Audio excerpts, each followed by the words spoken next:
Now, Sugar Crinkles, the sugar rice treat that's just right sweet, is proud to present Gunsmoke.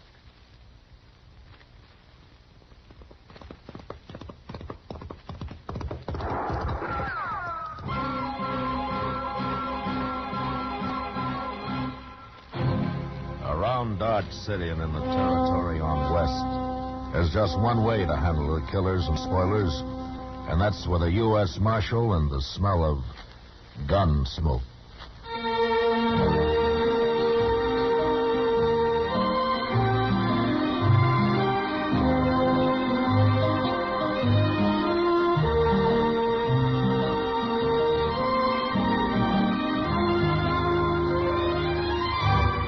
Gunsmoke, the story of the violence that moved west with young America. The story of a man who moved with it. Matt Dillon, United States Marshal. Say, if there ever was a cereal designed to boost a family's breakfast morale, it's new Sugar Crinkles.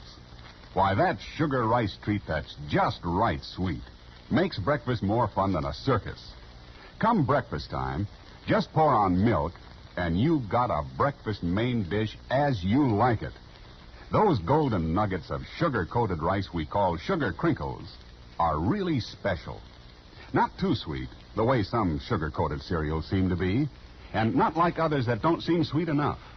Sugar Crinkles really are the sugar rice treat that's just right sweet.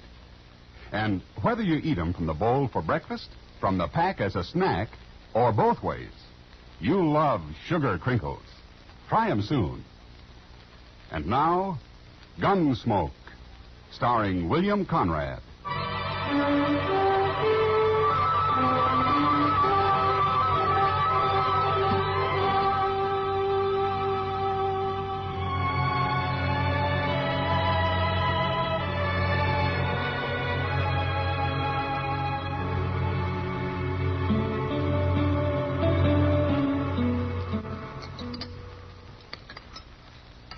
One thing about Dodge being quiet like this, there's time for fishing. Beer, steak, and catfish stew makes for a good supper. You two are going to be sick, stuffing yourselves that way. Well, now, Kitty, Chester spent all day catching these fish. He's got a right to eat what he wants. I've heard of people who go to bed with an aspidity bag around their necks when they eat too heavy. I'd rather be sick. Oh, it's not so bad. Once you're used to it, it kind of lulls you to sleep. More coffee, Miss Kitty? No, thanks, Chester. It's late. I'd better get back to my place. You're a good cook, Chester. Oh, say, thank you. If you ever get tired of the law business, Chester, maybe you could get a job at Delmonico's. The regular customers might get a little tired of catfish stew, Matt. Come on, Kitty, I'll walk you back. All right. Will I see you in the morning, Mr. Dillon? I'll be at the office early, and I want to ride out to Jim Redico's place and look at a horse. Can I go with you? Sure. Maybe you'll see something you'd like to have. We'll leave early before it gets too hot. Good night. Good night, Mr. Dillon. Miss Kitty. Good night.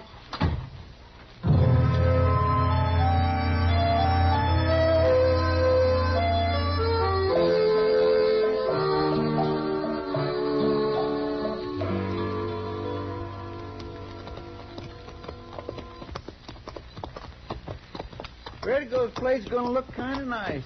All them trees growing up around the house that way. Hey, he's done pretty good in a year's time. Of course, it's a long way out of Dodge. You need space to raise good horses, Chester. Yes, sir, I know, but it must get mighty lonesome out here. I don't think that bothers Jim much. Looks from here like his corrals and cat's pens are empty, Mr. Dillon. Well, maybe he's moved his horses out to get the last of the summer grass. You got any special horse in mind? Well, the last time he was in Dodge, Jim was bragging up a sorrel stud he's got. It might take $30 for him. Well, good horses come high, Mr. Dillon. Yeah. Well, let's pull up here. The horses will stand.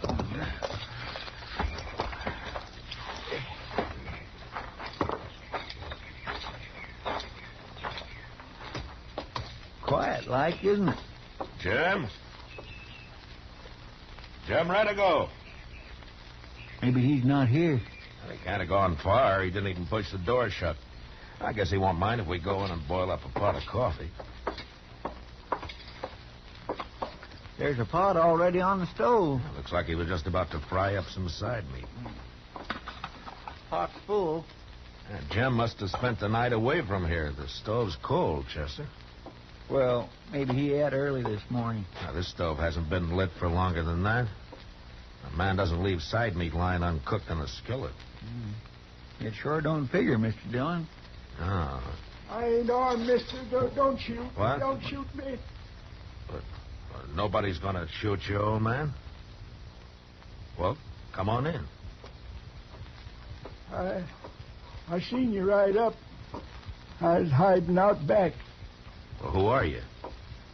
I'm Jed Cuff. What are you doing here?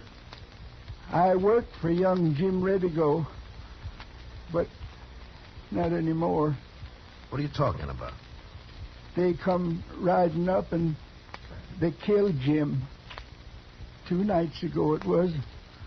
I was hiding, but I got hungry and I come in to get something to eat. Redigo's dead? Laying dead against the water trough out back. They shot him. Can I eat something? Who shot him? The men who come to take the horses.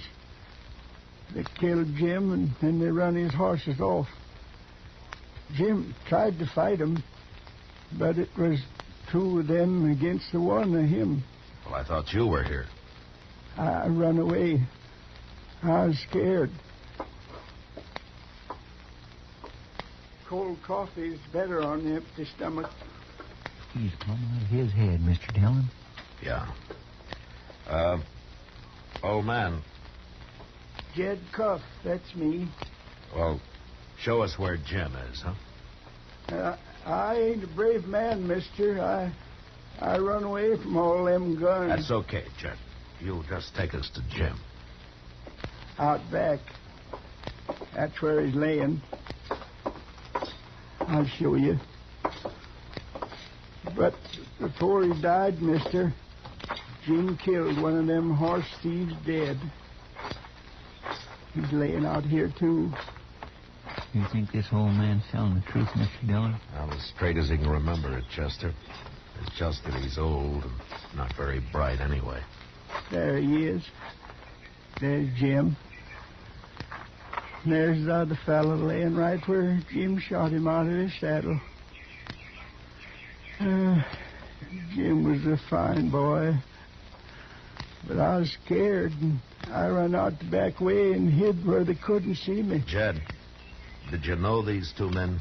Had you ever seen them before? No, mister, I never. Chester, see if you can find a shovel.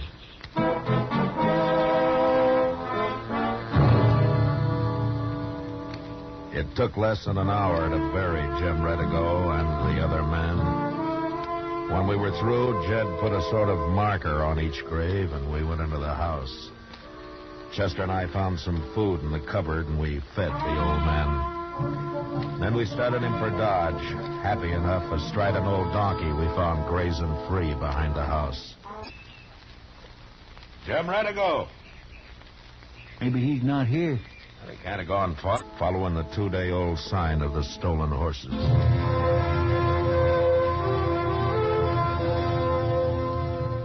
About sundown, we saw a long column of riders moving towards the north. What do you think it is, Mr. Dillon? Well, it could be cavalry out of Fort Larned. Or maybe Indians? Or Indians. If 'tis Indians, we ought to get out of here. They're riding too slow to be a war party, Chester. It's Indians, all right. Cavalry wouldn't circle that way. And we're going to go right up to them? Well, if we can. Hey, look, they've stopped. Yeah. How many of you figure there are? Maybe 60, 70. Might be a whole Indian village on the move. If it is, they're not looking for trouble. I hope not. They're waiting for us, all right. Now, when we get up to them, keep both your hands on the saddle horn. Yes, sir.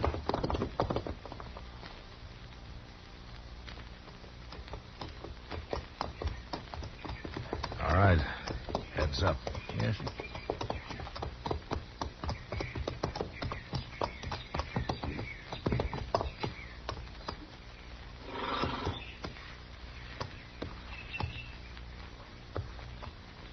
just sitting there, looking at us.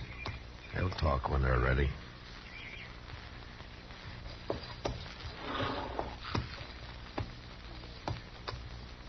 I am Quick Knife. My name is Matt Dillon. My braves and I have watched you come. You are looking for the white man. That's right. The white man sold us horses. Our squaws ride them now. He stole those horses from another white man. We bought the horses with gold. He killed a man when he stole. You have come to take back the horses and punish the man. Yeah? The horses you cannot take. The man you must find for yourself. The horses are ours now. There are 2 of you, and many of us. All right, Quick Knife. What about the man? He left the horses with us and rode west. His name is Tebow. How long ago? Not long.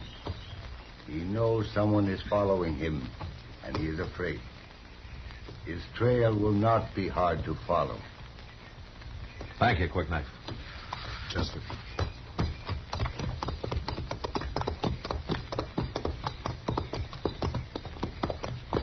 I wonder if they're going to try... Don't look anything. back.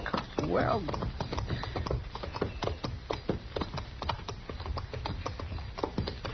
Now, what were you going to say? Nothing. Only they're still just sitting back there on their horses, Mr. Dillon, watching us. Yeah. I was just a mite scared. Was you? Yeah, I think maybe I was.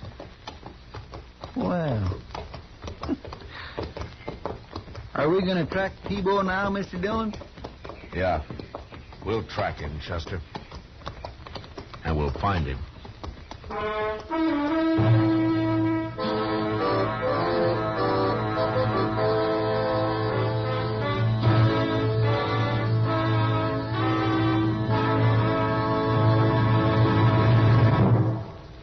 If your family is getting weary of the same old breakfast cereal every morning, time to retire it and introduce them to New Sugar Crinkles. Say New Sugar Crinkles is the sugar rice treat that's just right sweet. And I'm here to tell you Sugar Crinkles make breakfast more fun than a circus.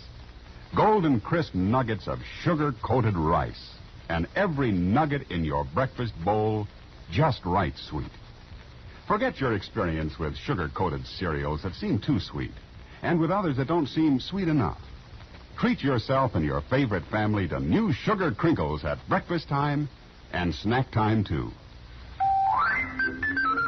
For your breakfast or a snack, you love Sugar Crinkles. Sugar Crinkles can't be beat. Sugar rice treat that's just right sweet. With milk for the breakfast joy. And a snack from the pack, oh boy! Can't be beat, just right sweet. Sugar Crinkles, good To eat. Now back to Gunsmoke.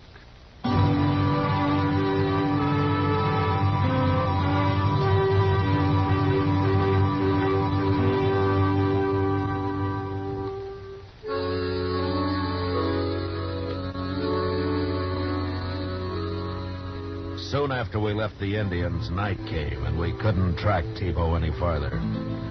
The next day, we rode hard, following his trail towards the west. The prairie stretched out gray and green before us. And several times out on the horizon, we saw puffs of dust rising. We knew Tebow was somewhere ahead of us. He must have been riding a good animal, because when dusk came, we hadn't closed in on him. It was dark when we spotted a nester's cabin and pulled up. You think maybe he's hiding out in there, Mr. Dillon? Yeah, he could be. Just keep your eyes open. Well, but who knows? We can't track him at night. Don't you think maybe he'd just keep it going? Well, any man's got to sleep and eat sometime, Chester. Yes, sir, that's true.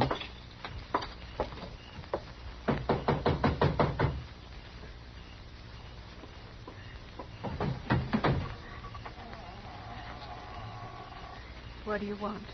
I thought maybe we could get some food and water our horses. Who are you? My name's Dillon. We don't have many strangers out here. I'm a U.S. Marshal. Well, I've got some tater soup working. Well, thank you. This is Chester Proudfoot. How do, ma'am? Just set at the table there. Thank you, ma'am. You're a long ways.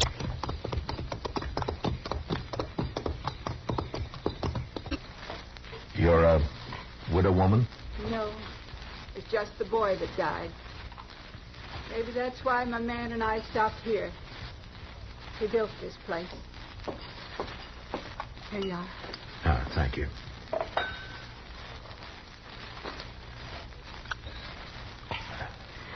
Say, this is real stout soup. Where is your husband? Hunting. Oh? Night hunting's a pretty poor thing, isn't it? Yeah. Sometimes the body don't have much choice. When will your husband be back? You're asking a lot of questions, mister. I told you I'm a U.S. Marshal. People have good luck and bad. Ours has been mostly bad. Yeah. I'm looking for a man called Thibault. I don't know him.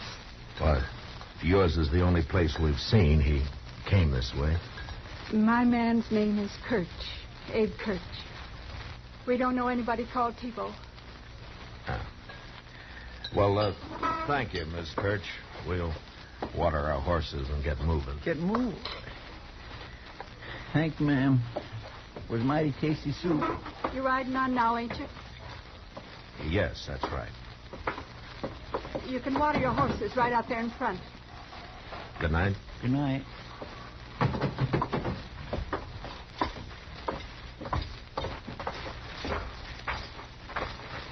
Well, one thing, she wasn't too talky of a woman, at least. Well, living out here so long, maybe she's lost the habit. Yeah, maybe.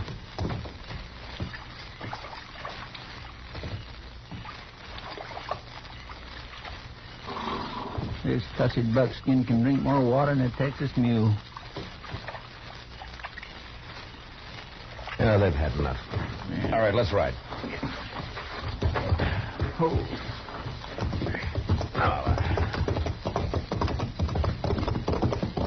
Mr. Dillon?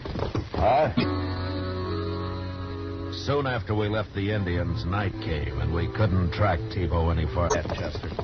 Yes, sir, Mr. Dillon. All right, hold up. Oh. Now, let's get these horses hobbled. Oh, I think they'll stand, Mr. Dillon. And I want to make sure they do.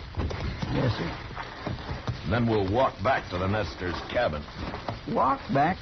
Well, what in the world for? That woman said her husband was out hunting, but there was a Sharps 50 leaning in the corner. A man doesn't go hunting and leave his gun home. All right, come on. It could be Mr. Kirch took another gun with him. He's too poor to have another gun. Well, where do you think he is? I don't know, but there's something wrong back there, Chester. His wife was mighty anxious to be rid of us. Usually it's hard for a traveler to break away. The people are so hungry for news and a little talk. I guess that's right. Yeah. Now watch where you put your feet. Yes, sir.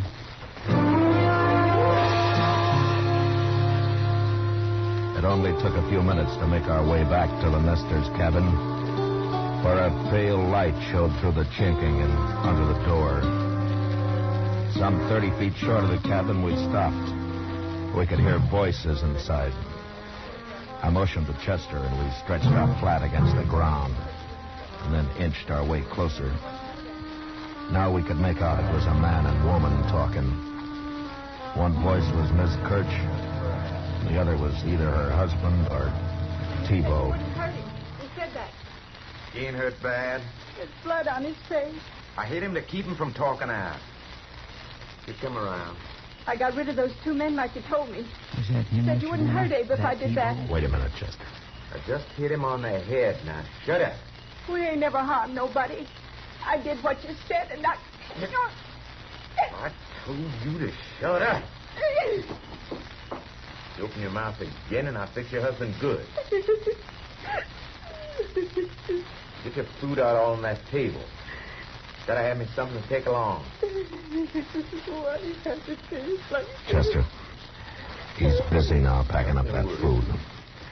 crawl around to the back of the cabin, and then make some noise. What sort of a noise? It doesn't matter. Just so he knows somebody's out back. Well, then what? I don't know yet.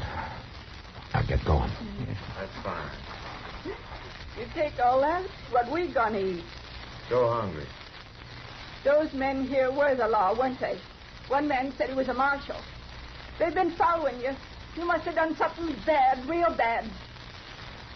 I killed a man who talked too much, woman. And I just... What about that? Please, don't shoot me. I'm going out. Don't you make a sound or I'll come back for you.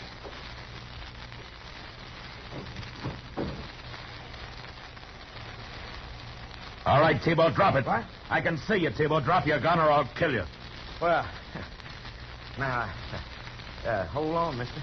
Let's talk a minute, huh? You can't shoot at my voice. Now drop it. No, I won't.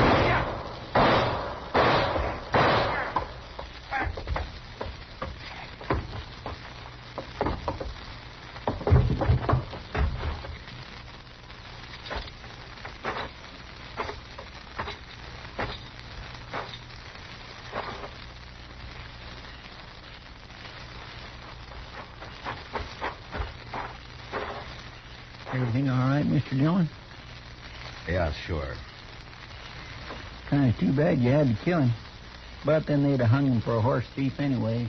Yeah. And he killed Jim Redigo, too, Mr. Dillon. Forget it, Chester. Yes, sir. Now, we better get into the cabin. There's nothing we can do out here.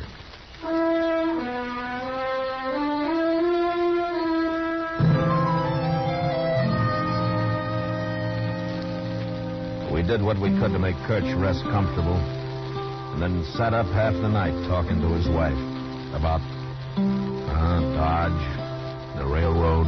Could be Mr. Crowder gun with him. He's too poor to have another gun. Well, where do you think he is? I don't know, but to see Chester and I started on the ride back to Dodge. It was clear and bright, and we made good time. Chester riding along feeling mighty proud. The nester had said he couldn't feed another horse, and so Chester was trailing his own buckskin and riding the big red stud that T-Bow had been using. Yeah, Chester was mighty pleased with life. And T-Bow, who had stolen the stud a few days earlier from Jim Redigo, was buried out on the prairie with stones piled on his grave to keep off the coyotes.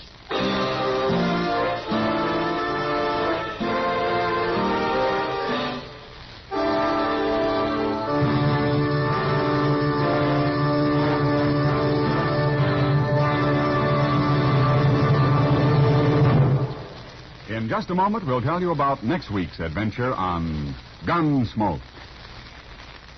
If you want to be a real good scout, Mom, tell you what to do. See that your whole tribe sits down to Post Toasties for breakfast in the morning. What a way to start the day for every big and little Indian in your wigwam. You see, Post Toasties are heap good cornflakes, spankin' fresh, crisp, with that sweet kernel corn flavor toasted right in. It's a feather in your cap to serve 'em. Sure, because Post Toasties are not only the best thing that's happened to corn since the Indians discovered it. Post Toasties are the best thing that ever happened to breakfast. And say, if you want to make a good thing even better, add your favorite fruit to that bowl full of Post Toasties, sugar, and milk. It's mighty delicious nourishment. Get Post Toasties, the heap good cornflakes, next time you shop.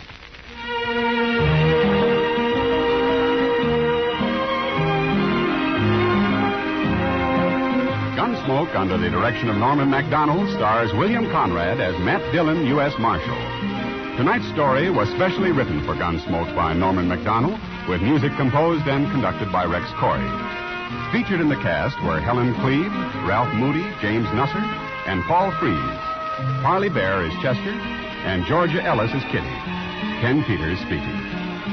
Join us again next week as Matt Dillon, U.S. Marshal, tries to prevent mass murder during his fight to bring law and order out of the wild violence of the West in Gunsmoke.